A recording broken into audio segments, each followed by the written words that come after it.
Any problem so far? Slope. How do we get slope? Slope is simply the gradient of a straight line. So if I have different data set, some for x-axis and some for y-axis, and I want to see that what is my y-axis value with respect to x. So for example, risk is on x-axis, y is on y-axis. I want to see that if I draw a straight line of y and x, then what will be the return per unit of risk? What will be the return for 1% of risk?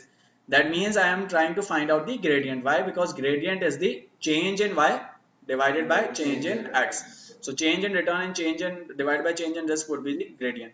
So simply you can use the formula equals to slope. In slope you can define y-axis as these range of values and x-axis is next range of values.